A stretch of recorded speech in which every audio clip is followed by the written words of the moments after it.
Hello everybody, this is Digraj Singh Rajput. Welcome to Magnet Brains. इस video में हम क्या पढ़ने वाले हैं? इस वीडियो में हम पढ़ेंगे reorganisation of states, one of the most important and favourite topic. देखिए, हमने पूरा चैप्टर पढ़ा, ठीक है, लगभग हम लास्ट टॉपिक पे आ गए।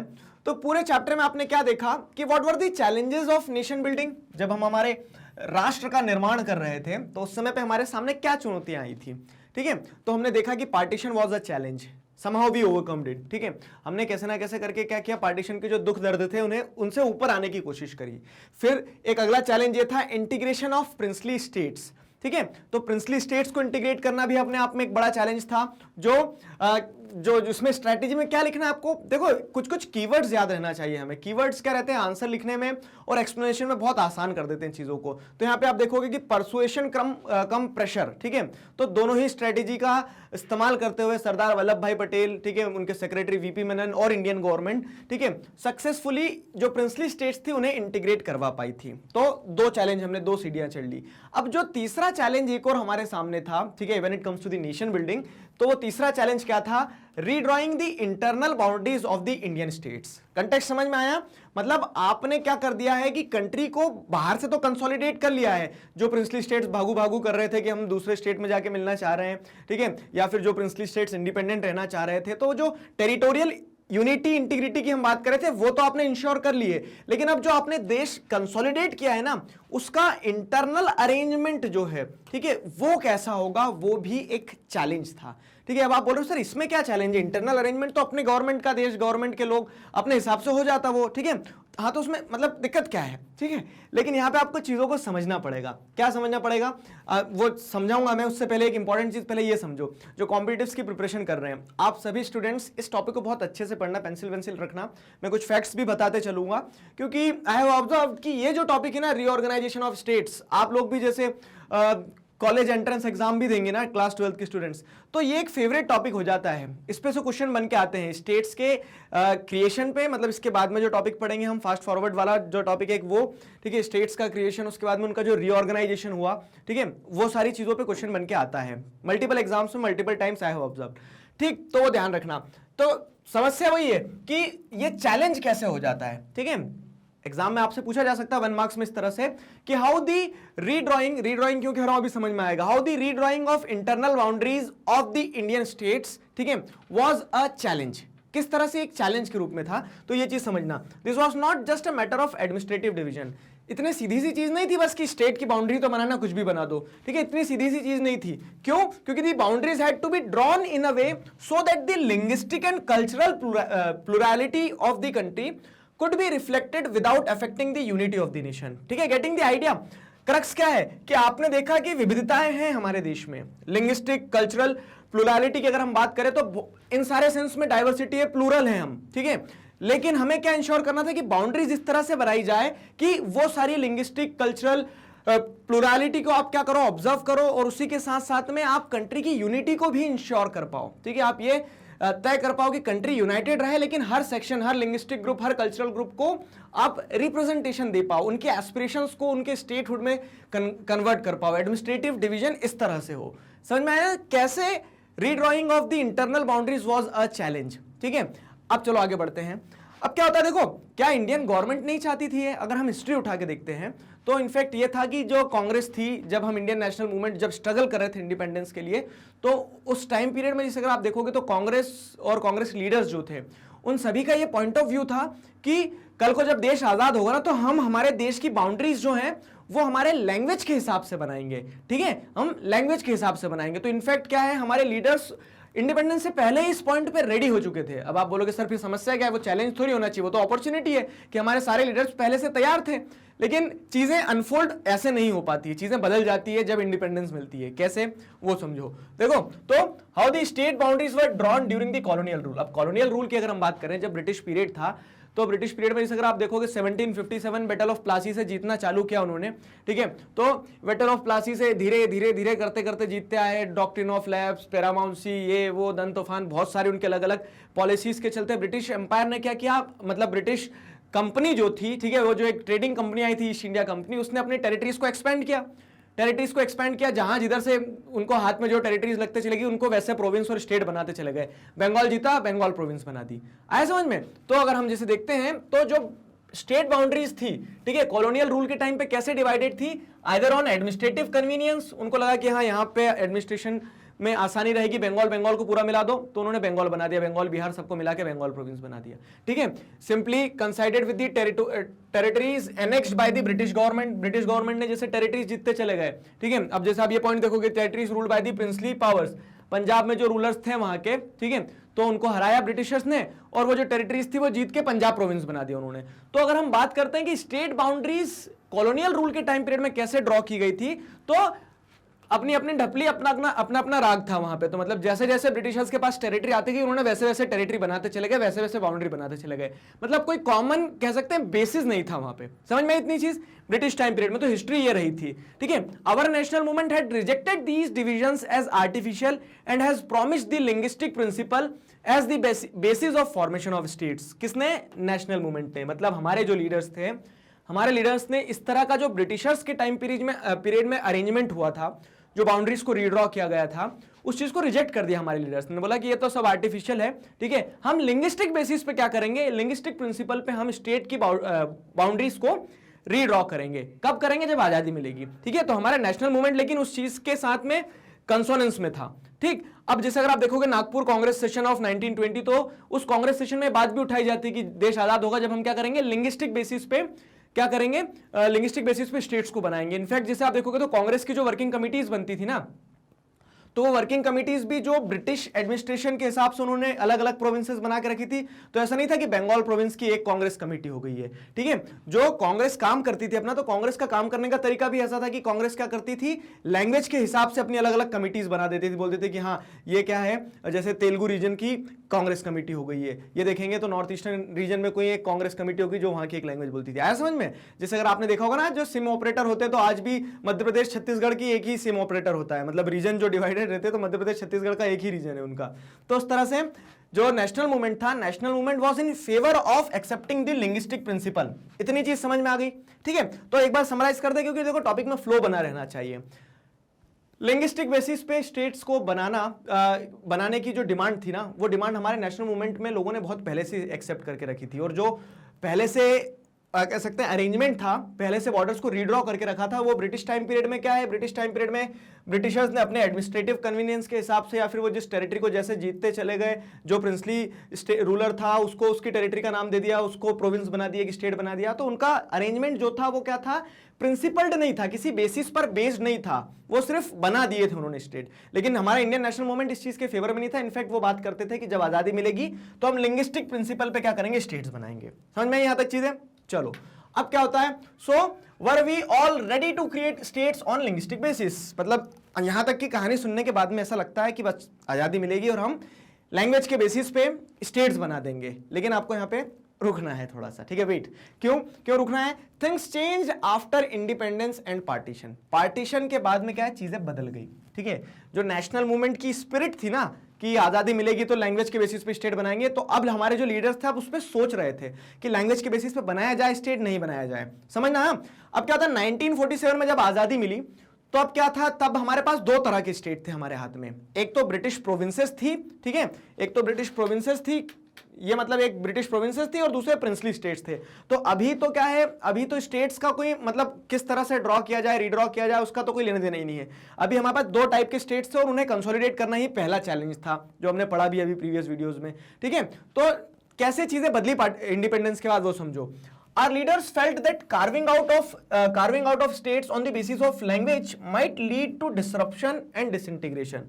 उन्हें ऐसा लगा कि अगर हम अभी तो आजाद हुए हैं और हमें कंसोलिडेट करना है कि हमें हैदराबाद को भी मिलाना है, कश्मीर को भी मिलाना है, राजस्थान को भी मिलाना है इंडियन यूनियन में, और अगर हम अब स्टेट लैंग्वेज के बेसिस पे बना देंगे ना, तो कल को ऐसा हो जाएगा कि हम वो जो मतलब स्ट्रॉन्ग गवर्नमेंट, स्ट्रॉन्ग यूनिट बनाने की कोशिश कर रहे हैं, वो वीक हो जाएगा, ठीक है। उनको एक चिंता आई हमारे नेशनल लीडर्स को। फिर क्या होता है, it was also felt that this would draw attention away from other social and economic challenges that the country faced. मैंने आपको चैप्टर के स्टार्टिंग में ही बताया था कि चैलेंजेस तो मल्टीपल थे। देश आजाद हुआ तो सबसे बड़ा चैलेंज यही था कि भुखमरी थी, ठीक है, पैसों की कमी थी, लोग जैसे देखोगे तो majority of the population was living under poverty, ठीक है। तो इन सारे मुद्दों को, सोशल इकोनॉमिक डेवलपमेंट को प्रायोरिटी देना चाहिए। हमारे लीडर्स को ये लगा कि इस समय पे लैंग्वेज के बेसिस पे स्टेट को रीड्रॉ करना, उनकी बाउंड्रीज बनाना, ये वो सारी चीजें तो सेकेंडरी काम है, ठीक है, ये बाद में भी किया जा सकता है। पहले हमें ये देखना होगा कि हमारे सोशल और इकोनॉमिक चैलेंजेस क्या है, हमें पॉवर्टी को खत्म करना, हमें डेवलपमेंट करना, हमें इंडस्ट्रियलाइजेशन करना है, एग्रीकल्चर सेक्टर के लिए क्या करना है, मतलब जैसे ग्रीन रेवोल्यूशन वगैरह लाना है, तो वो सारी तैयारी करना होगी ना। तो लीडर्स का उस समय पे पॉइंट ऑफ व्यू क्या हो रहा था कि रीड्रॉइंग ऑफ स्टेट्स जो है वो बाद में भी हो सकता है, ठीक है, रीऑर्गेनाइजेशन ऑफ स्टेट्स जो है वो बाद में भी हो सकता है। अब देखो क्या है, Therefore, the central leadership decided to postpone the reorganization of state. तो सेंट्रल गवर्नमेंट ने 1947 में जैसे आजादी मिले तो उसको थोड़ा पोस्टपोन कर दिया कि बाद में समझेंगे, ठीक है, अच्छे से समझते चलना, बाद में समझेंगे, ये सोचा। अब फिर क्या होता है, उसी के साथ साथ में दूसरे फैक्टर्स भी काम कर रहे थे, दूसरे फैक्टर्स या दूसरे रीजंस कह सकते हो जिस कारण से इस चीज को पोस्टपोन किया गया। वो क्या था, फेट ऑफ प्रिंसिली स्टेट्स। और उस समय पे स्टेट्स को अब रीड्रॉ या फिर रीऑर्गेनाइजेशन ऑफ स्टेट इसलिए भी पॉसिबल नहीं था क्योंकि 1947 पे जैसा आप भारत देख रहे हो आज वैसा थोड़ी ना था। हैदराबाद की कहानी हमें पता नहीं थी कि किधर जाने वाला है, कश्मीर का हमें क्लियर नहीं था, आगे समझ में, भोपाल की समस्या थी, त्रावणकोर की समस्या थी, मणिपुर में इश्यूज चल रहे थे। तो इस तरह से क्या है कि 1947 को एग्जैक्ट हमें यह भी नहीं पता था कि हमारा देश किन किन हिस्सों से मिलकर बना है, क्योंकि कुछ स्टेट्स जो है, कुछ प्रिंसली स्टेट्स जो है, उनका fate was not decided at that time. समझ में आ रहा है। उसी के साथ साथ में क्या है, and the memory of partition was still fresh. Partition की जो मतलब कह सकते हैं, पार्टीशन का जो दर्द था ना वो अभी भी गया नहीं था। हमने अपने आप को डिवाइड किया था उस समय पे, ठीक है, अपने मतलब एक तरह से एक बॉडी है, बॉडी का आपने क्या कर दिया, एक अंग अलग कर दो आपसे, तो कैसा लगेगा। तो उस समय पे हमारे लीडर्स ने सोचा अब अगर और लैंग्विस्टिक बेसिस पे स्टेट बना देंगे, आज स्टेट बनाएंगे, कल वो डिमांड करेंगे कि नहीं नहीं आज स्टेट बना दिया, अब आप कंट्री बनाओ हमें। तो इन सारी चीजों को ध्यान में रखते हुए लीडर्स जो थे, नेशनल लीडरशिप जो थी, उन्होंने ये तय किया कि अभी जरा थोड़े समय के लिए रुक जाओ, रीऑर्गेनाइजेशन बाद में भी कर लेंगे। कहानी समझ में आई यहां तक, ठीक है। तो अब इतनी कहानी बढ़ गई हमारी आगे। अब देखो क्या है, लोग क्या ताली बजाएंगे कि इस चीज पे नहीं, तो were people happy with this, नहीं। क्यों लोग खुश नहीं थे? देखो सबसे पहली चीज तो क्या है कि लोग हर मैंने आपको क्या बताया कि जब हम इंडिपेंडेंस गेन कर रहे थे उस समय पे इंडिविजुअल्स की, ग्रुप्स की, रीजन्स की अपनी अपनी एस्पिरेशंस थी। और अगर आप देखोगे ना तो रीजनल लेवल पे लोगों की ये एस्पिरेशन थी कि उन्हें एडमिनिस्ट्रेटिव राइट्स मिले। हमने फेडरल सिस्टम अडॉप्ट किया है, सेंट्रल गवर्नमेंट देश के बारे में तो सोचेगी, लेकिन रीजनल लेवल पे स्टेट गवर्नमेंट भी होगी जो स्टेट के बारे में सोचेगी। तो अब सारे मराठी स्पीकिंग पॉपुलेशन क्या सोच रही होगी कि हाँ हमारे लिए गवर्नमेंट होगी रीजनल लेवल पे, स्टेट लेवल पे, जो महाराष्ट्र के बारे में सोचेगी। आया समझ में? तो उस तरह से क्या है कि रीजनल एस्पिरेशंस भी तेज थी, ठीक है, रीजनल एस्पिरेशंस भी तेज थी। तो क्या लोग गवर्नमेंट के इस डिसीजन से खुश थे? किस डिसीजन से? कि गवर्नमेंट ने सोचा कि अभी रीड्रॉइंग ऑफ स्टेट्स के डिसीजन को पोस्टपोन कर देते थोड़ा। नहीं, तो क्या होता है, this decision of national leadership was challenged by the local leaders and the people. ठीक है, underline the word local leaders. तो लोकल लीडर्स जो थे उन लोगों ने क्या है इस चीज को चैलेंज किया, बोला कि नहीं नहीं सब कुछ होता रहेगा, अब तो आजादी मिल गई, बार बार ऐसी बात नहीं टालोगे आप, ठीक है, आप तो क्या करके दो, रीऑर्गेनाइज करके दो स्टेट्स को on the basis of language के बेसिस पे। अब क्या हो रहा है कि जो लोकल लीडर्स थे तो वो प्रेशर बना रहे थे, लोकल लीडर्स प्रेशर बना रहे थे, तो उसके चलते क्या है कि अब गवर्नमेंट को कुछ तो करना पड़ेगा। तो गवर्नमेंट ने क्या किया, तो गवर्नमेंट ने प्रयास भी किया, गवर्नमेंट ने मतलब कोशिश करी कि कैसे ना कैसे करके हम क्या कर दें, गवर्नमेंट ने कोशिश करी कि कैसे ना कैसे करके हम रीऑर्गेनाइज कर दें बाउंड्रीज को, ताकि लोग खुश हो जाए। तो गवर्नमेंट ने क्या किया, अब देखो यहाँ पे मैं आपको कुछ चीजें बता रहा हूं, ध्यान रखते चलना, ठीक है, यहां पे कुछ चीजें बता रहे हैं हम आपको, इन्हें ध्यान रखते चलना। क्या हो रहा है, गवर्नमेंट ने सबसे पहले 1948 में गवर्नमेंट एक कमिटी बनाती है, एसके धर, ठीक है, चेयरमैन थे एसके धर। एसके धर के अंडर में कमेटी बनाई, उन्होंने बोला कि देखो जरा लोग डिमांड कर रहे हैं कि रीऑर्गेनाइजेशन ऑफ स्टेट होना चाहिए लिंग्विस्टिक बेसिस पे, तो क्या सिचुएशन सही है, बनाया जा सकता है स्टेट्स को लैंग्वेज के बेसिस पे। एसके धर ने अपनी रिपोर्ट जो दी, तो एसके धर ने अपनी रिपोर्ट जो दी उसमें उन्होंने क्या बोल दिया, नहीं, कि लिंग्विस्टिक बेसिस पे तो आप बनाना ही मत, ठीक है, लिंग्विस्टिक बेसिस पे आप स्टेट्स बनाना ही मत। क्यों मत बनाना, क्योंकि लिंग्विस्टिक बेसिस पे स्टेट बनाओगे तो इससे कंट्री डिवाइड हो सकती है। तो एसके धर की रिपोर्ट जो है एसके धर कमेटी की, उससे लोग खुश नहीं हुए, ठीक है, क्योंकि लोग तो यही चाह रहे थे बनाओ बनाओ, ठीक है। तो क्या लोग खुश हुए इससे, ठीक है, क्वेश्चन मार्क था, तो लोग खुश नहीं हुए। अब क्या होता है, लोग खुश नहीं हुए तो फिर एक और कमेटी बनाई जाती है, ठीक है, फिर एक और कमेटी बनाई जाती है, I guess in the same year, ठीक है, 1948 में ही बनाई जाती है, इसको एक बार चेक कर लेना। तो एक और कमेटी बनती है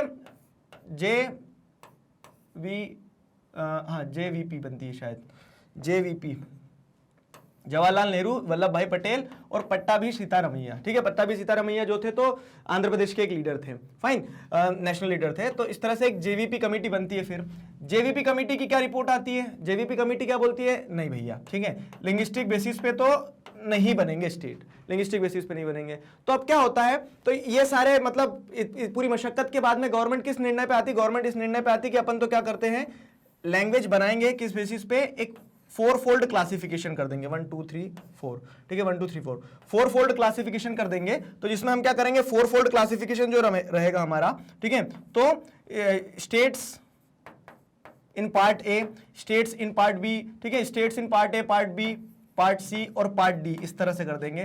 तो अब यहाँ पे देखो कोइंसिडेंस है कि उस समय पे 29 स्टेट्स बने थे ऐसे, ठीक है, तो कुछ 8-9 स्टेट लिस्ट ए में आ गए, ठीक है, 9 स्टेट बी में आ गए, इधर 10 स्टेट थे, ठीक है, इधर एक स्टेट था अंडमान निकोबार, अंडमान निकोबार अकेला था डी में। तो इस तरह से 3 लिस्ट बनाई गई है।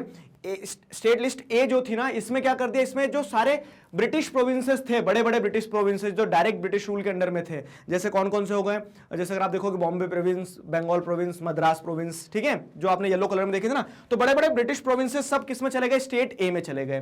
ठीक, स्टेट बी में क्या है, स्टेट बी में प्रिंसली स्टेट्स की जो प्रोविंसेस थी, प्रिंसली स्टेट की प्रोविंसेस जिनकी अपनी खुद की लेजिस्लेटिव असेंबली थी, मतलब यहां भी कह सकते हो कि बड़ी जो प्रिंसली स्टेट की प्रोविंसेस थी, जैसे आपने किसके बारे में पढ़ा था, हैदराबाद के बारे में, त्रावणकोर के बारे में पढ़ा था ना, वो सब किस में आ जाएंगी, बी में आ जाएंगी, हैदराबाद, ठीक है, हैदराबाद आ गया था इधर, त्रावणकोर वगैरह। मतलब ध्यान नहीं रखना, मैं बता रहा हूं आपको की कहानी।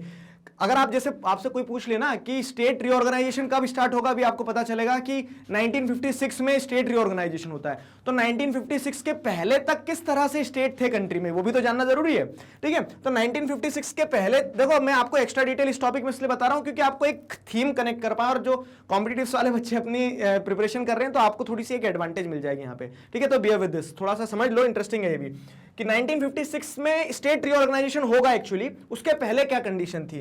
तो यहां पे जैसे देखोगे स्टेट बी, मतलब स्टेट लिस्ट ऑफ बी जो था, तो उसमें कुछ ऐसे स्टेट्स आ गए थे, प्रिंसली स्टेट्स जो बड़े थे, जिनकी अपनी लेजिस्लेटिव असेंबली थी। और सी में फिर क्या आ जाएगा, सी में एक तरह से यूनियन टेरिटरीज थी। तो जैसे मैंने आपको बताया मणिपुर, ये मणिपुर वगैरह टाइप के जो प्रिंसली स्टेट्स थे, वो सब किस में आ गए थे, सी में आ गए थे, ठीक है।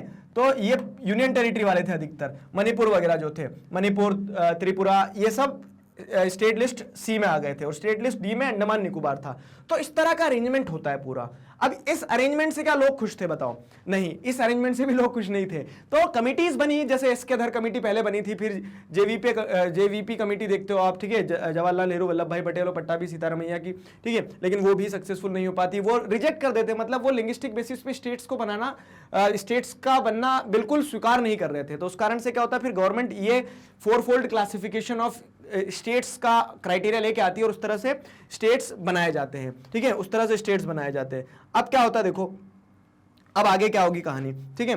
अब आगे कहानी देखेंगे तो वही वाला चीज की, क्या लोग खुश थे, तो जो लोकल लीडरशिप थी ना, they were not happy with this. क्या होता है, protest began in Telugu speaking areas of old Madras province. सबसे पहले और सबसे जोरदार अगर कहीं से प्रोटेस्ट स्टार्ट होता है तो वो मद्रास प्रोविंस जो थी, ये मद्रास प्रोविंस देख लो पूरा ये, ठीक है, ये मद्रास प्रोविंस है यहाँ पे। अब ये जो मद्रास प्रोविंस था ना, तो मद्रास प्रोविंस में क्या है, अगर आप समझोगे तो मद्रास प्रोविंस में आज के कंटेक्स्ट में अगर समझोगे तो तमिलनाडु वाला रीजन, आंध्र प्रदेश वाला रीजन था। तमिलनाडु में कौन सी लैंग्वेज बोली जाती है, तमिल लैंग्वेज, ठीक है, और मद्रास जैसे देखोगे तो वो तमिल के उस रीजन से ही क्या है, डोमिनेटेड था, ठीक है।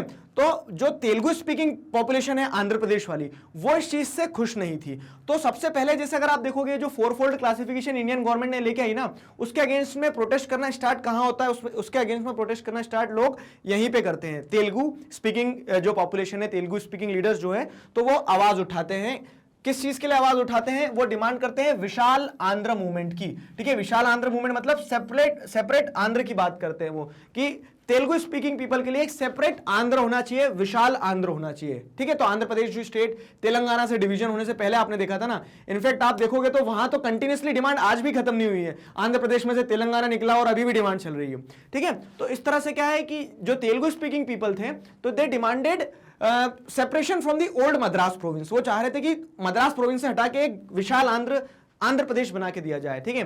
They demanded that Telugu speaking area should be separated from Madras province of which they were a part and be made into a separate Andhra province. Clear हुआ यहां तक, ठीक है। तो ये कब हो रहा है, जब गवर्नमेंट ने वो फोरफोल्ड क्लासिफिकेशन कर दिया था, ठीक है। उस समय पे स्टेट्स जो थे हमारे, तो गवर्नमेंट ने अपनी कन्वीनियंस के हिसाब से बना दिए थे। उस अपनी कन्वीनियंस को भी ऐसे समझेंगे, गवर्नमेंट ने उस समय पे ये समझा कि क्या जरूरी है, उस चीज को देखते हुए गवर्नमेंट ने स्टेट को 4 कैटेगरी में डिवाइड करके, इस तरह से 29 स्टेट थे, स्टेट और यूनियन टेरिटरी सब मिला के, ठीक है। तो 29 स्टेट यूनियन टेरिटरी सब मिला के थे, कुछ लिस्ट ए में थे, कुछ लिस्ट बी में थे, कुछ लिस्ट सी में थे, और डी में एक अंडमान निकोबार था। क्लियर हुआ यहां तक, ठीक है। फिर क्या होता देखो, तो आ रहा है ना समझ में यहां तक। फिर क्या है, nearly all the political forces in Andhra region were in favour of linguistic reorganisation of the then Madras province, ठीक है। तो जो मद्रास प्रोविंस था, तो आंध्र प्रदेश में तो पूरी तरह से मूड बना लिया था कि हमें तो क्या चाहिए, हमें एक तरह से अगर आप समझोगे तो पूरा का पूरा क्या चाहिए, मद्रास प्रोविंस से एक अलग आंध्र प्रोविंस चाहिए। इनफैक्ट इतना ज्यादा प्रोटेस्ट हो गया था, जैसे आप समझोगे ना, तो कांग्रेस की कितनी पॉपुलैरिटी थी उस समय पे, ठीक है। कांग्रेस की बहुत ज्यादा पॉपुलैरिटी थी। और एक इंस्टेंस में आपको बताता हूं कि 1952 में पूरा प्रोटेस्ट चल रहा है, ठीक है। 1952 के टाइम पीरियड में पूरा प्रोटेस्ट वगैरह चल रहा है, और 1952 में क्या होना था, इलेक्शन होना थे, कंट्री में पहली बार इलेक्शन होना था, जनरल इलेक्शन। अब कांग्रेस की कितनी पॉपुलैरिटी थी, कांग्रेस के लीडर्स की अगर बात करें तो जैसे जवाहरलाल नेहरू जो थे, तो बहुत एक टॉल लीडर थे उस समय, अगर समझा जाए तो उनकी बहुत पॉपुलैरिटी थी। लेकिन क्योंकि ये वाला जो पूरा रीजन था आंध्र रीजन, ठीक है, तो आंध्र रीजन में इतना ज्यादा प्रोटेस्ट था गवर्नमेंट के अगेंस्ट में कि जब जवाहरलाल नेहरू वहां पे अपनी इलेक्शन कैंपेनिंग के लिए जाते तो जवाहरलाल नेहरू को काले झंडे दिखा दिए जाते हैं, ठीक है, कि आप हमारी डिमांड ही नहीं मान रहे हो, हमें क्या चाहिए, हमें विशाल आंध्र चाहिए। तो विशाल आंध्र की डिमांड बहुत तेज थी। अब क्या होता है उस बीच में, पूरी कहानी समझना। The movement gathered momentum as a result of central government's vacillation, ठीक है। तो अब क्या होता है कि गवर्नमेंट ने मतलब गवर्नमेंट का अगर जैसे देखोगे तो गवर्नमेंट कुछ भी स्टेबल नहीं थी एक तरह से अपने डिसीजन को लेकर। वो जो 4-4 डिवीजन किया था तो लोग उससे खुश नहीं थे, ठीक है। तो गवर्नमेंट का ये जो ढीला ढाला सा स्टैंड था किस चीज के ऊपर, लिंग्विस्टिक स्टेट बनाने के ऊपर, उसको देखते हुए मूवमेंट और ज्यादा मोमेंटम पकड़ रहा था, ठीक है। अब वहां पे एक लीडर थे पोटी श्रीराम अल्लू, ठीक है। तो पोटी श्रीराम अल्लू जो थे, इन्होंने मतलब ये कौन थे पहले इनके बारे में समझते हैं, ठीक है। He was a Gandhian worker, left government job to participate in salt satyagraha, also participated in individual satyagraha. तो एक तरह से देखेंगे तो he was a Gandhian follower, ठीक है। गांधी जी की स्ट्रेटेजीज अडॉप्ट करी उन्होंने, तो सत्याग्रह ही करेंगे वो। Went on a fast in 1946 demanding that temples in Madras province be open to Dalits के वेलफेयरमेंट के लिए काम किया उन्होंने। फिर अगर जैसे देखेंगे तो undertook a fast unto death from 19th October 1952 demanding separate state of Andhra। अब he was a Andhra leader, ठीक है। तो उसके चलते क्या है कि वो जो डिमांड थी लिंग्विस्टिक बेसिस पे स्टेट बनाने की, मद्रास प्रोविंस से आंध्र को अलग करने की। अच्छा आप सोच रहे होंगे कि क्या है, लोग मतलब जान तक निछावर करने को तैयार हैं अपनी डिमांड को लेके।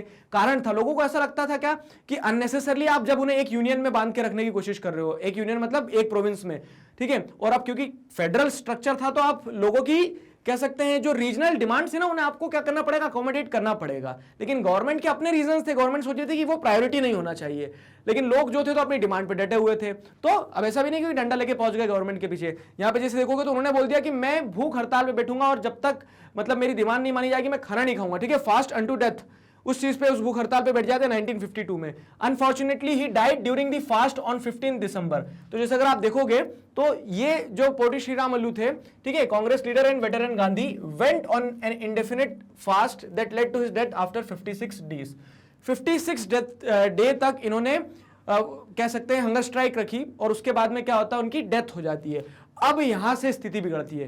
देखो लोग अभी पीसफुली सत्याग्रह ये सारी चीजें प्रिंसिपल्स का अडॉप्ट कर रहे हैं, लेकिन गवर्नमेंट उस पर नहीं मान रही। उनके जो प्रोमिनेंट फिगर थे, मतलब जो इन मूवमेंट को लीड कर रहे थे, तो जैसे आप देखते हो पोटी श्रीराम अल्लू की डेथ हो जाती है ना, तो उसके बाद क्या होता है, this caused great unrest and resulted in violent outburst in Andhra region. अब क्या हो गया, अब मतलब एक तरह से पानी सर से ऊपर हो गया। तो आंध्र रीजन में बहुत ज्यादा वायलेंस ब्रेकआउट हो गया, गवर्नमेंट मशीनरीज पे हमला होने लगा, ठीक है। तो ये सारा सब कुछ, ये पूरी स्थिति देखते हुए हुआ क्या हो रहा था, people in large number took to the streets पे उतर आए लोग, आगजनी हो गई, ये समस्या हो रही थी। और क्यों, डिमांड थी बस कि हमें लिंग्विस्टिक बेसिस पे हमारा मतलब मद्रास प्रोविंस से कह सकते हैं आंध्र प्रोविंस अलग कर दिया जाए।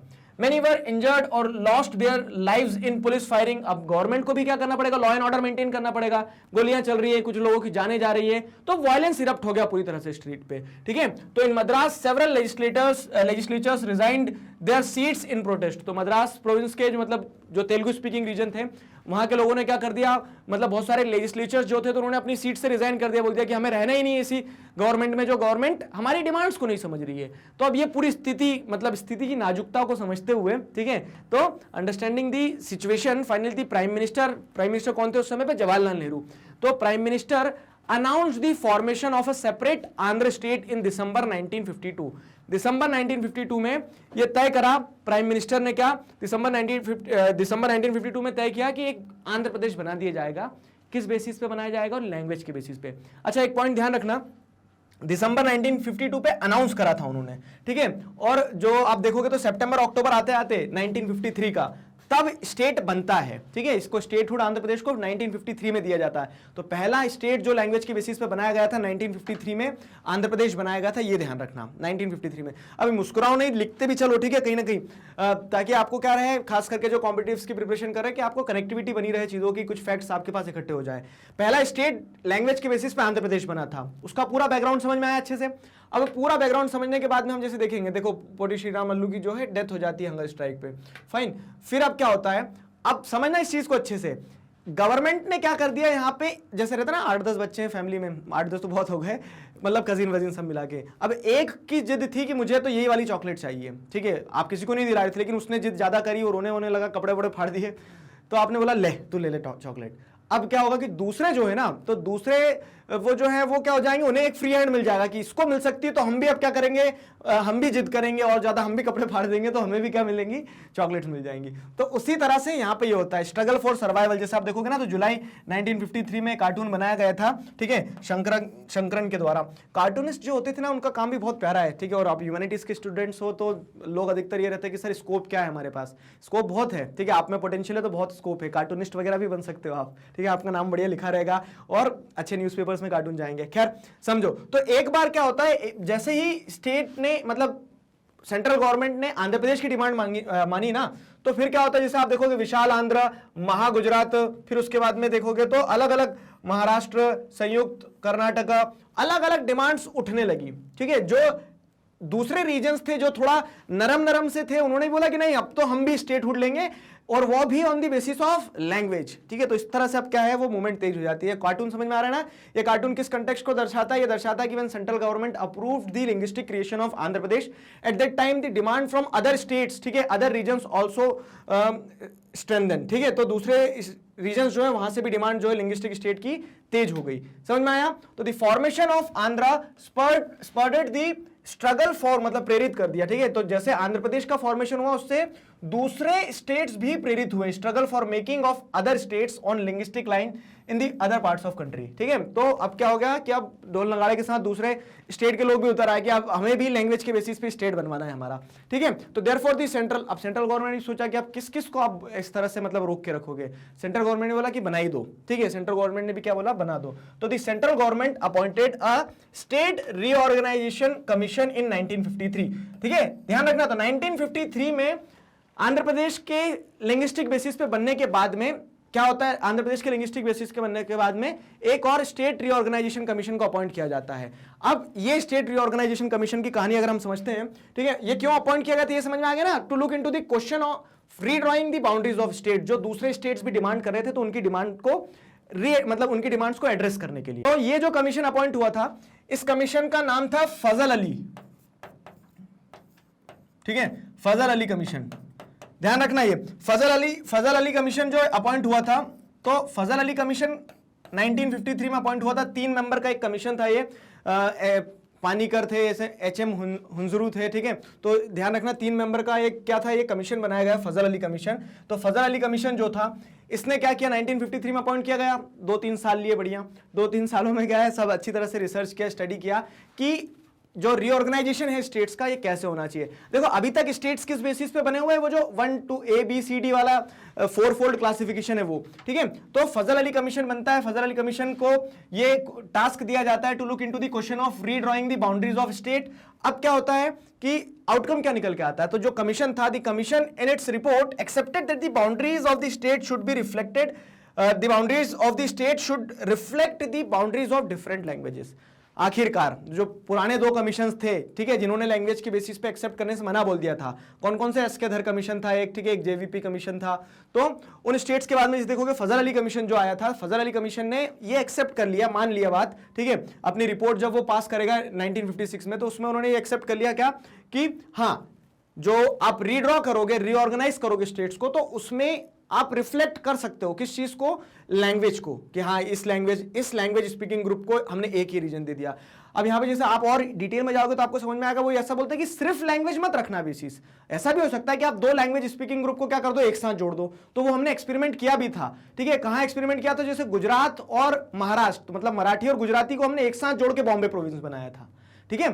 तो इस तरह से क्या होता है आखिरकार, लेकिन लैंग्वेज के बेसिस पे आप इतनी चीज समझ लो कि फजल अली कमीशन ने थोड़ी सी हरा झंडा थोड़ा दिखा दिया ऐसा कि हाँ लैंग्वेज के बेसिस पे बनाओ स्टेट, ठीक। अब क्या होता है, on the basis of its report the state reorganisation act was passed in 1956। अब कमीशन जो था, तो कमीशन ने रिकमेंडेशन दे दी थी कि स्टेट्स बना लो, ठीक है, उन्होंने ऐसा कहा था कि 16 स्टेट्स बना लेना, 3 यूनियन टेरिटरी बनाना। तो थोड़ा बहुत मॉडिफिकेशन करके सेंट्रल गवर्नमेंट ने एक एक्ट पास किया, स्टेट्स रीऑर्गेनाइजेशन एक्ट, ठीक है, स्टेट रीऑर्गेनाइजेशन एक्ट पास किया 1956 में, ठीक है। तो ये जो एक्ट था, तो इस एक्ट के चलते हुआ क्या कि 14 स्टेट्स और 6 यूनियन टेरिटरीज हमारे देश में बनाए गए। कब, तो आप देखोगे एज ऑन 1 नवंबर 1956, ठीक है, 1 नवंबर 1956 में हमारी कंट्री में जो स्टेट रीऑर्गेनाइजेशन कमीशन अपॉइंट किया गया था अंडर द चेयरमैनशिप ऑफ फजल अली, ठीक है, तो उनकी रिकमेंडेशन के हिसाब से स्टेट रीऑर्गेनाइजेशन एक्ट पास किया जाता है। और 1956 में हमारे देश में किस तरह से पॉलिटिकल स्ट्रक्चर आपको देखने को मिलेगा, पॉलिटिकल डिवीजन कैसा देखने को मिलेगा, 14 स्टेट थे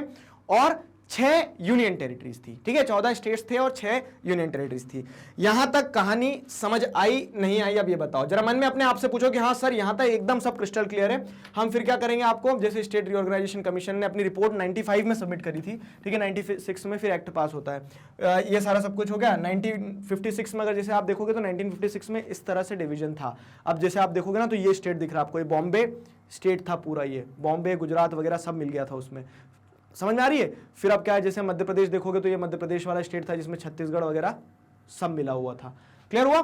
तो ऐसे ऐसे ऐसे क्या 14 स्टेट और 6 यूनियन टेरिटरी बना दिए गए थे, 14 स्टेट और 6 यूनियन टेरिटरी बना दिए गए थे depend on the recommendations of state reorganisation commission. Clear हुआ। यहां तक सांस ले लो, पानी पी लो, चीजों को रिकॉल कर लो। मैं आपको एक बार फिर से रिकॉल करवा देता हूं क्या कहानी है रीऑर्गेनाइजेशन ऑफ स्टेट। तो बैकग्राउंड हमने कहां से देखना स्टार्ट किया, इंडिपेंडेंस के पहले से कंसेंसस थे, लेकिन इंडिपेंडेंस के टाइम पे सिचुएशन वैसी नहीं थी बनाया जा सके, पार्टीशन के घाव, ठीक है, जो फेट ऑफ प्रिंसली स्टेट था इट वाज नॉट डिसाइडेड। और फिर उस समय पे समझ आया कि अभी प्रायोरिटी ये नहीं रहना चाहिए, सोशियो इकोनॉमिक डेवलपमेंट प्रायोरिटी रहना चाहिए। लेकिन लोग कहां मानने वाले थे, तो लोगों ने प्रोटेस्ट करना स्टार्ट किया। प्रोटेस्ट कहां तेज होता, सबसे पहले आंध्र प्रदेश में। पोटी श्रीराम मल्लू जो है क्या कह सकते हैं, हंगर स्ट्राइक पे बैठते हैं, उनकी डेथ हो जाती है 56 डे की स्ट्राइक के बाद में। उससे क्या होता है, वायलेंस मतलब आउटबर्स्ट हो जाता है। कहां पे, जो मद्रास प्रोविंस थी वहां पे डिमांड क्या थी उनकी कि मद्रास प्रोविंस से आंध्र प्रदेश को अलग कर दिया जाए। ठीक है, तो वो जब आंध्र प्रदेश को अलग किया गया तो आंध्र प्रदेश को मतलब उस प्रेशर के चलते, उस वायलेंस वाली सिचुएशन के चलते 1953 में ना चाहते हुए भी क्या होता है कि एक आंध्र प्रदेश बनाया जाता है लैंग्वेज के बेसिस पे। अब इससे क्या होता है, दूसरे स्टेट्स भी डिमांड करने लगते हैं, तो गवर्नमेंट ने सोचा आप सभी बोल रहे हैं तो क्या है, स्टेट्स बना दिए जाए। तो स्टेट्स बना दिए, मतलब स्टेट रीऑर्गेनाइजेशन कमीशन अपॉइंट किया गया। कमीशन की रिपोर्ट आई और अल्टीमेटली स्टेट रीऑर्गेनाइजेशन कमीशन की रिपोर्ट के अकॉर्डिंगली जो 1956 में आप पॉलिटिकल देखोगे, पॉलिटिकल रीऑर्गेनाइजेशन कह लो या फिर पॉलिटिकल डिवीजन कह लो कंट्री का जो था, वो किस तरह से हुआ, 14 स्टेट्स और 6 यूनियन टेरिटरीज के फॉर्म में हो गया। ठीक है, अब जैसे ये यहाँ पे एक कार्टून भी दर्शाना चाह रहा है, कार्टून पे क्वेश्चन आते हैं ना, तो ये कार्टून क्या दर्शाना चाह रहा है, कॉक्सिंग दी जिनी बैक। ठीक है, तो अब इसमें क्या हो रहा है कि कॉक्सिंग दी जिनी बैक, तो जिन किसको दर्शाया जा रहा है, जिन किसको बनाया यहाँ पे, जो वो डिमांड थी ना लोगों की कि लिंग्विस्टिक बेसिस पे क्या बनाया जाए, लिंग्विस्टिक बेसिस पे स्टेट बनाया जाए। तो वो डिमांड क्या, ये स्टेट एसआरसी लिखा है, स्टेट रीऑर्गेनाइजेशन कमीशन जो है, स्टेट रीऑर्गेनाइजेशन कमीशन की जो रिकमेंडेशन थी, उसने जो बोला कि लैंग्वेज के बेसिस बना दो, तो क्या उससे वो डिमांड जो है, वो जो जिन बाहर निकल के आया था तबाही मचा रहा था, उसको हम खत्म कर सकते हैं, वही चीज बताई गई। Asked if the state reorganisation commission could contain the jinn of linguism, ठीक है, लैंग्वेज के बेसिस पे जो कंट्री का डिवीजन हो रहा था इंटरनली कह सकते हैं, उस डिमांड को खत्म किया जा सकता था क्या, स्टेट रीऑर्गेनाइजेशन कमीशन की रिपोर्ट के हिसाब से। वो चीज दर्शाई गई है कार्टून में, ठीक है, ये हो गया। अब देखो issues associated with linguistic state, तो आपको स्टोरी वाला पार्ट मैंने पूरा समझा दिया, अब इससे जुड़े हुए कुछ इश्यूज को समझो। देखो गवर्नमेंट के अपने कंसर्न्स थे, इसीलिए गवर्नमेंट को मजा थोड़ी ना आ रहा था कि लोग प्रोटेस्ट करेंगे और हम बोल देंगे कि नहीं नहीं हम नहीं बना रहे। गवर्नमेंट के अपने कंसर्न्स थे, गवर्नमेंट की अपनी एक्सपेक्टेशंस थी, गवर्नमेंट ने अपने आउटकम्स को देखा और समझा। तो गवर्नमेंट क्यों नहीं बनाना चाह रही थी, देखो समझो, तो demands for separate state would endangered the unity of country, government को ये लग रहा था, ठीक है। It was felt that linguistic state may foster separatism and create pressure on the newly founded nation, ठीक है, नेशन नया नया बना, भी हमारा इन्फेंट नेशन था उस समय पे, और उस समय पे अगर लैंग्वेज के बेसिस पे स्टेट बना देते तो क्या दिक्कत जाती, तो दिक्कत ये जाती सबसे बड़ी कि वो आज आपने स्टेट बनाए, कल वो बोलने लगते देश बनाओ, हमें इंडियन यूनियन से अलग कर दो। तो इन सारी चीजों को ध्यान में रखते हुए गवर्नमेंट का यही कंसर्न था कि अभी लैंग्वेज के बेसिस पे स्टेट ना बनाया जाए, ठीक है। But the leadership under popular pressure finally made a choice in favour of linguistic state. लेकिन अब मरता क्या नहीं करता, तो गवर्नमेंट के तो सिर पे एक तरह से कह सकते कितना भार आ गया था कि पूरे देश में प्रोटेस्ट हो रहे थे, तो गवर्नमेंट ने सोचा बना दो लिंग्विस्टिक स्टेट, ठीक है, लैंग्वेज के बेसिस पे देखा जाएगा जो होगा, फाइन। अब गवर्नमेंट के बाद में फिर कह सकते हैं जो आउटसाइडर्स थे, जो दूसरे लोग बाहर से देख रहे थे, इंटरनेशनल कम्युनिटी जो देख रही थी, उनकी एक्सपेक्टेशंस क्या थी, उनको ऐसा लग रहा था कि ये जो डिसीजन लिया गया है लैंग्वेज के बेसिस पे स्टेट बनाने का, ये किस तरह का रिजल्ट आपको देने वाला है, ठीक है। तो it was hope that if we accept the regional and linguistic claims of all regions the threat of division and separatism would be reduced. अब एक पर्सपेक्टिव ये भी था, डर जरूर था कि लैंग्वेज के बेसिस पे हम क्या करेंगे, स्टेट बनाएंगे तो वो सेपरेट होने की डिमांड ना करने लगे, सेपरेटिज्म की कह सकते हैं सेपरेटिज्म आइडेंटिटी बढ़ना ना लगे। लेकिन एक फिर कहीं ना कहीं एक्सपेक्टेशंस भी मन में ऐसी ही थी कि यार वो उनकी डिमांड ही अगर डिमांड मान लेंगे तो शायद चुपचाप फिर इंडियन यूनियन में मिले रहेंगे। जैसे आप समझोगे तो जो तेलुगु स्पीकिंग पॉपुलेशन थी वो ये थोड़ी ना बोली थी कि हमें देश से अलग कर दो, लेकिन अगर गवर्नमेंट नहीं मानती उनकी बात को तो शायद फिर अगली डिमांड उनकी ये भी हो सकती थी, आगे समझ में। तो एक्सपेक्टेशंस ये थे कि अब चलो अब क्योंकि लिंग्विस्टिक बेसिस पे रीऑर्गेनाइजेशन हो चुका है स्टेट्स का, तो अब शायद चीजें क्या हो जाएगी, नॉर्मल हो जाएगी, ये एक्सपेक्टेशंस थी, ठीक है। Besides the accommodation of regional demands and the formation of linguistic states were also seen as more democratic. और अल्टीमेटली क्या है, अल्टीमेटली जैसे अगर आप देखो तो अल्टीमेटली क्या है कि हम we were and we are a democratic country. तो हमें डेमोक्रेसी किस चीज पर बेस्ड है, अकोमोडेशन पर बेस्ड है ना। आपको डेमोक्रेसी में क्या होता है कि सबके बारे में सोचना पड़ता है। वही चीज अगर आप जैसे देखोगे तो लिंग्विस्टिक बेसिस पे जब ये इन लिंग्विस्टिक बेसिस पे स्टेट्स को बनाया गया, इन रीजनल डिमांड्स को जब हमने क्या करा, इनकॉर्पोरेट करा, ठीक है, तो वो क्या दर्शाता, वो दर्शाता है कि हाँ Indian government is working in democratic वे। तो फिर अल्टीमेटली हमने ये सोच ही लिया कि चलो ठीक है लैंग्वेज के बेसिस पे स्टेट्स बने हैं, अब जो होगा देखा जाएगा। आउटकम क्या निकल के आया कि मतलब ये डिसीजन सही रहा या गलत रहा, चलो उसको थोड़ा एनालाइज करते हैं। तो we can say that linguistic states and the movement for the formation of these states change the nature of democratic politics and leadership in some basic way, ठीक है। तो लिंग्विस्टिक बेसिस पे जब आपने स्टेट्स बनाए तो इससे कहीं ना कहीं कह सकते हैं हम क्या, इससे कहीं ना कहीं एक तरह से जो डेमोक्रेटिक नेचर था हमारी कंट्री में, जो डेमोक्रेटिक पॉलिटिक्स थी, उसमें थोड़ा सा बदलाव देखने को मिला। कैसे बदलाव देखने को मिला अभी समझाता हूं अच्छे से। देखो आपने जो ये टॉपिक देखा रीऑर्गेनाइजेशन ऑफ स्टेट, तो अब ये हिस्ट्री का पार्ट भी हो गया, मैंने आपको हिस्ट्री बता दी पूरी उसकी। लेकिन जो हम क्या पढ़ रहे हैं, politics in India since independence, तो वो जो पॉलिटिकल एसेंस है ना वो यही है कि रीऑर्गेनाइजेशन करना लैंग्वेज के बेसिस पे, क्या डर था, ठीक है, क्या एक्सपेक्टेशंस रही, तो याले पॉइंट को भी, याले पार्ट को भी टॉपिक के अच्छे से समझना, ठीक है। तो उसका आउटकम क्या हुआ कि मतलब क्वेश्चन इस तरह से भी बन सकता है कि what was the outcome of the reorganisation of state on the basis of language, explain, ठीक है। तो आउटकम क्या रहा, तो आउटकम ये रहा कि सबसे पहली चीज, सबसे बेसिक चीज क्या रही कि लैंग्वेज के बेसिस जब आपने स्टेट बनाए तो उससे आपकी कंट्री का जो डेमोक्रेटिक सेटअप था ना उसमें बदलाव आया, पॉजिटिव बदलाव आया। कैसे, तो the path to politics and power was now open to people other than the small English speaking elites. अब पहले क्या है, पहले आप देखोगे तो पॉलिटिक्स में डोमिनेट कौन कर रहा था कि जो एक स्मॉल सेक्शन था कंट्री में जिन्हें इंग्लिश आती थी, उस समय पे 1947 उस टाइम की बात कर रहे हैं। क्यों, जिन्हें इंग्लिश आती थी तो वो क्या कर सकते थे, पूरी कंट्री के साथ कम्युनिकेट कर सकते थे, कंट्री की मासेस के साथ। अब बोलोगे जनता को आती थी इंग्लिश, नहीं, लेकिन फिर भी क्या है कि वो एक पॉपुलर फिगर की तरह देखे जाते थे, ठीक है। तो कंट्री के हर पार्ट का इंसान इंग्लिश के साथ कनेक्ट कर सकता था। लेकिन अब क्या हो रहा है कि अब क्योंकि लैंग्वेज के बेसिस पे स्टेट्स बनाए गए हैं तो अब जैसे आप देखोगे तमिल लीडर्स जो रहेंगे ना, तो तमिल लीडर्स को वहां की लोकल मासेस से इंटरेक्ट करने के लिए जरूरी नहीं कि इंग्लिश आना चाहिए, लेकिन पहले इंग्लिश नहीं आती थी तो दिक्कत क्या होती थी कि वो जो पूरा मद्रास प्रोविंस था उसमें तेलुगु वाले भी थे, तमिल वाले भी थे, तो जिनको तमिल आती थी वो तेलुगु के साथ कनेक्ट नहीं कर पाते थे।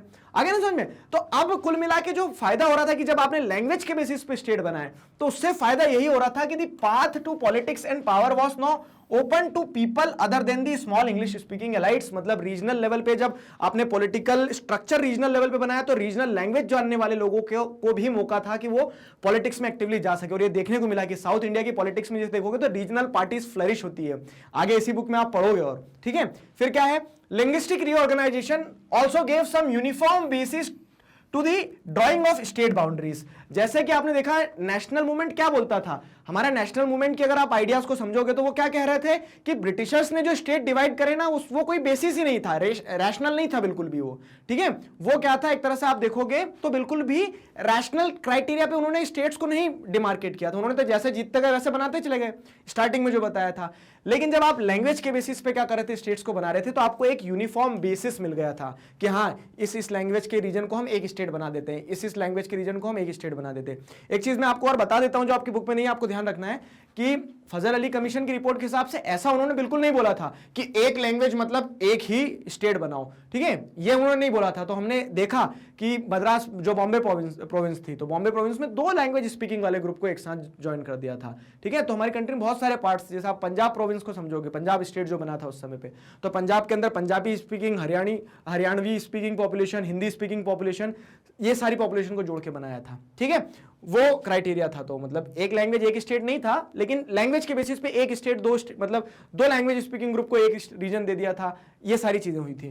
फिर क्या होता है, it did not lead to disintegration of country as many had feared earlier. तो जो डर था ना, कंसर्न मैंने आपको यहां बताया था, क्या कंसर्न था लोगों का कि लैंग्वेज के बेसिस पे आज आप स्टेट बना दोगे, कल वो कंट्री की बात करने लगेंगे। तो it did not lead to disintegration of country as many had feared earlier, on the contrary it strengthen national unity. उल्टा नेशनल यूनिटी स्ट्रेंथन हुई है। आज जब हम देखते हैं भारत को, तो भारत कैसा दिखता है, गुलदस्ते की तरह कि इतनी सारी लैंग्वेज बोलने वाले, आप एक स्टेट से दूसरे स्टेट में जाओगे, ऊपर से चलना चालू करो, पंजाबी सुनने को मिलेगी आपको। ठीक है, पंजाबी के बाद में आप नीचे जाओ राजस्थानी, गुजराती, मराठी, फिर नीचे चले जाओ कन्नड़, ठीक है, मलयालम, तमिल। तो हर स्टेट में आपको कितनी रंग बिरंगी लैंग्वेजेस सुनने को मिल रही है। ठीक है, तो उस तरह से हमारा देश और क्या हो गया, यूनाइटेड हुआ हमारा देश और डाइवर्सिटी को रिफ्लेक्ट करने लगा। फिर क्या है, above all the linguistic states underline the acceptance of principle of diversity. और लिंग्विस्टिक बेसिस पे जब स्टेट्स को आपने बनाया ना, तो one of the most important और we can say one of the most valuable outcome of the creation of linguistic state was the acceptance of the principle of diversity. Democracy सिर्फ कह देने से या फिर सिर्फ डेमोक्रेटिक कॉन्स्टिट्यूशन को adopt कर लेने से, रेगुलर इलेक्शन करवा देने से डेमोक्रेसी नहीं आ जाती है। डेमोक्रेसी की जो स्पिरिट है ना, वो रिफ्लेक्ट होना चाहिए गवर्नमेंट के एक्शन में। ठीक है, गवर्नमेंट की वर्किंग में रिफ्लेक्ट होना चाहिए। और वो चीज यहां पे दिखती है जब आपने रीजनल डिमांड्स को क्या किया, एक्सेप्ट किया ना, तो वो दर्शाता है कि हाँ we are accepting the principle of diversity, we are creating the states on the linguistic states, we are following a democratic order. ठीक है, तो वो सारी चीजें आपको इस टॉपिक में जानने को मिली। I hope you enjoyed it. ठीक है, मजा आया। बहुत सारे आपने कह सकते हैं कि मेकिंग ऑफ इंडिया जो है, आप इंडिया को मतलब इंडिया आजाद हो गया वहां तक की कहानी बहुत सारे लोगों को पता रहती है, लेकिन इसके बाद की चीजें कहां क्या कैसे हुआ वो नहीं पता रहती है। एक और इंटरेस्टिंग टॉपिक है जो आपको बॉक्स में दिया, उसे हम पढ़ेंगे नेक्स्ट वीडियो में। हम देखेंगे कि अभी क्या हो गया, ये तो रीऑर्गेनाइजेशन हुआ, मतलब ये कब की बात हो गई, 1956 में हमें ये देखने को मिल रहा है। ये जो पूरा सेटअप मैंने आपको बताया कि 14 स्टेट 6 यूनियन टेरिटरी वाला, उसके बाद में आज आप देखते तो आज क्या स्थिति है, आज की तारीख को अगर आप देखोगे तो आज 28 स्टेट्स हो गए। तो ये 14 से 28 डबल कैसे हो गए। ठीक है, तो वो भी एक इंटरेस्टिंग कहानी है। तो फास्ट फॉरवर्ड वाला जो बॉक्स है आपका कि किस तरह से स्टेट्स क्रिएट हुए, वो हम नेक्स्ट वीडियो में पढ़ने वाले हैं। आई hope you enjoyed it. Magnet brains पर किंडरगार्टन से क्लास 12 तक इसी तरह से सभी सब्जेक्ट्स, चैप्टर्स, टॉपिक, सब टॉपिक, सब कुछ सिस्टमैटिक वे में वीडियो लेक्चर्स के फॉर्मेट में अवेलेबल है, जिन्हें आप बहुत आसानी से देख सकते हैं, पढ़ सकते हैं, घर बैठे अपना सिलेबस कंप्लीट कर सकते हैं। अपने जूनियर्स और सीनियर्स को जरूर बताइए मैग्नेट ब्रेन्स के बारे में। मिलते हैं नेक्स्ट वीडियो में। Till then stay connected, keep learning. Thank you very much.